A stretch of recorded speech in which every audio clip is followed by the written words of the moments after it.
तर ही दोन्ही दृश्य आपण पाहतो आहोत। अजित पवार यांच्याकडून मंत्रालयातील आपत्ती व्यवस्थापन केंद्रातून आढावा घेतला जातोय, तर दुसरीकडे मुंबई जलमय झाली आहे। अरे देखो ना साला दिमाग लगा है।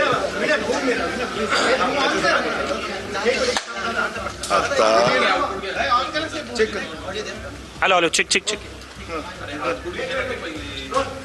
आता मदत पूर्ण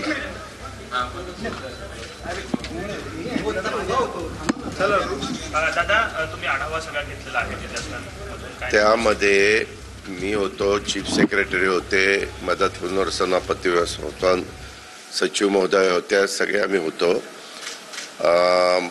मुंबई महानगरपालिकेने सुट्टी जाहीर केलेली आहे। मिठी नदीची पातळी वाढत चाललेली आहे।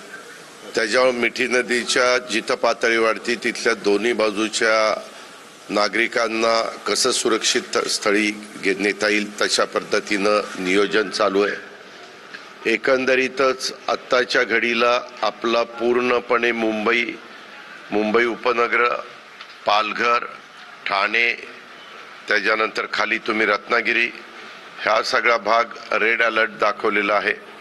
आता 12 वाजता पुन्हा नवीन त्यांचा रिपोर्ट येईल। दर 3 तासांनी ते रिपोर्ट देत आहेत हवामान खात्याची परिस्थिती काय राहणार आहे। पण एकंदरीत संपूर्ण राज्यभर पाऊस आहे। साधारण आत्तापर्यंत 10 लाख एकर, मी एकरात सांगतोय, 10 लाख एकर क्षेत्र हे आपलं पाण्याखाली आलेलं आहे आणि पिकं पाण्यात आहे।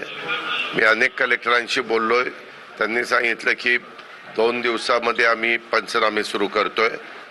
बऱ्याचशा ठिकाणी NDRF, SDRFच्या टीम काम करतायत।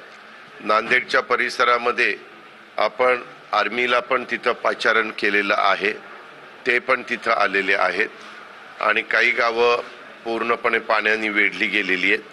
त्यांना SDRF आणि NDRFच्या जवानांनी बाहेर काढलेलं आहे।